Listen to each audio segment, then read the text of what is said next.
رک جاؤ، یہ ویڈیو تمہارے سامنے آنا کوئی اتفاق نہیں، ذرا سوچو، تم نے بس ایسی ہی یوٹیوب کھولا، ہزاروں ویڈیوز تھیں، لیکن یہی ویڈیو تمہاری نظر کے سامنے کیوں آئی؟ کیا صرف یہ ایک اتفاق تھا، یا پھر کوئی تم سے بات کرنا چاہتا ہے؟ ہو سکتا ہے اللہ تمہیں کچھ کہنا چاہتا ہو سکتا ہے تم جو اندر سے ٹوٹ رہے ہو اس کا جواب اسی ویڈیو میں ہو۔ تو بس ایک لمحے کے لیے رک جاؤ اور دل سے سنو، کیونکہ ممکن ہے یہ وہ میسج ہو جس کا تم کب سے انتظار کر رہے تھے۔ کبھی ایسا ہوتا ہے کہ انسان تھک جاتا ہے، زندگی کے بوجھ اتنے بڑھ جاتے ہیں کہ لگتا ہے بس اب مزید برداشت نہیں۔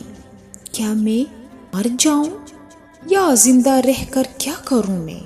تم دعا کرتے ہو مگر جواب نہیں آتا، تم کوشش کرتے ہو مگر راستے بند نظر آتے ہیں، اور تمہارے دل میں ایسے خیالات آتے ہیں کہ بس اب میں اپنے آپ کو کچھ کر لوں، زندگی ختم کر دوں گی، کیا فائدہ میرا جینے کا؟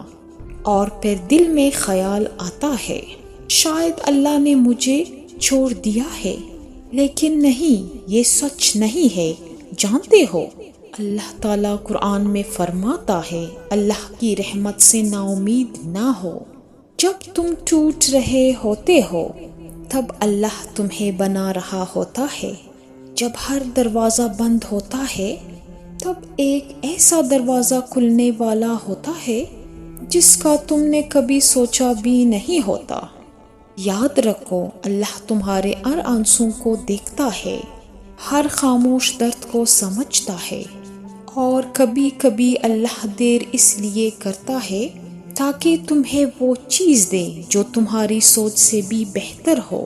اگر آج تم ہمت ہار چکے ہو تو یہ سمجھ لو کہ اللہ کا یہ میسج تمہارے لیے ہے، میں تمہارے ساتھ ہوں، بس صبر کرو۔ تو اٹھو، دوبارہ کوشش کرو، اور یقین رکھو جو اللہ پر بھروسہ کرتا ہے اللہ اس کے لیے کافی ہو جاتا ہے۔ زندگی ختم نہیں ہوئی۔ اگر یہ بات تمہارے دل کو چھو گئی ہے تو کمنٹ میں ضرور لکھنا، بس اللہ ہی میرے لیے کافی ہے۔ اور اس ویڈیو کو ان لوگوں کے ساتھ شیئر کرنا نہ بھولے جنہیں اس ویڈیو کی ضرورت ہے، شاید ہمارا ایک شیئر کسی کی مدد کر دے، کسی کو خودکشی کرنے سے بچائیے، کسی کے لیے ہمت پیدا کر دے، کیونکہ اللہ تعالیٰ تم سب سے بہت محبت کرتا ہے۔ جزاک اللہ خیر۔